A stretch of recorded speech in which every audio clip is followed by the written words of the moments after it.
They say letting go doesn't mean you stop caring. It means you stop holding on to what's already gone. But for most of us, that's the hardest thing to do. This is the story of a man who couldn't move on until life taught him how. Elias was a quiet man. He lived alone at the edge of a small town in a house that overlooked a river. Every evening he would walk to the old wooden bridge that crossed the water and stand there, staring at the flow beneath him. No one knew why he went there every day, but Elias did. That bridge was where he had last seen her, his wife, Mara. 2 years ago they had argued there. Words were thrown, tempers rose, and she had walked away in tears. A storm hit that night. Her car slid off the road on her way home. And just like that, she was gone. Elias never forgave himself. Every day since, he came back to the same bridge, as if standing there might turn back time. He stopped seeing friends, stopped working. Life became one long replay of that night. One autumn evening, as he stood there again, he noticed an old man sitting nearby on a rock, sketching the bridge. The man looked peaceful, the kind of calm Elias hadn't felt in years. After a long silence, the old man said, "It's a beautiful view, isn't it?" Elias nodded weakly. "It used to be." The old man smiled gently. "You look like someone still living in yesterday." Elias frowned. "How would you know that?" The man shrugged. "Because I used to live there too." He pointed to the river. "Do you see how it never stops moving? It doesn't hold on to the leaves that fall into it. It carries them forward."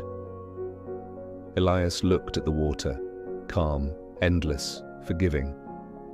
"I can't just let go," he said quietly. "If I move on, it feels like I'm forgetting her." The old man smiled softly. Letting go isn't forgetting. It is accepting that what was beautiful can still be beautiful, even if it is over. Then he handed Elias his sketchbook. On the page was a drawing of the bridge, but instead of looking old and broken, it was drawn as new, surrounded by spring flowers, bright and full of life. Underneath it, the man had written, "Some bridges are meant to be crossed, others are meant to be rebuilt." Elias stood there for a long time, staring at the sketch, something inside him shifting, breaking open. When he looked up again, the old man was gone. Just the sound of the river and the wind remained. That night, for the first time in 2 years, Elias slept without nightmares. The next morning, he walked back to the bridge. The mist hung low, sunlight spilling through the trees. He placed a small bouquet of wildflowers on the railing and whispered, "I love you, Mara. Thank you for the time we had." Then he closed his eyes, breathed deeply, and stepped away. Not from her memory, but from the pain. Days turned into weeks. He started painting again. Something he had once loved before grief swallowed him. He joined a small art class in town. He laughed again, spoke again, lived again.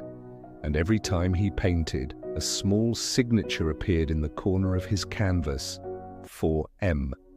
Not as a goodbye, but as a promise that love, once real, never truly leaves. Years later, a young woman visited the same bridge and found a small wooden plaque fixed to the railing. It read, "The river never stops, and neither should you." She smiled through her tears, letting one fall into the water below. The current carried it away, soft, silent, free. So if you're holding on to something that's already gone, someone who left, a past that hurts, a version of yourself that no longer fits, remember this. You're not losing them by letting go, you're finding you. Because healing doesn't mean forgetting, it means loving without needing to hold on. And sometimes, the bridge between pain and peace is simply learning to walk away with gratitude instead of grief.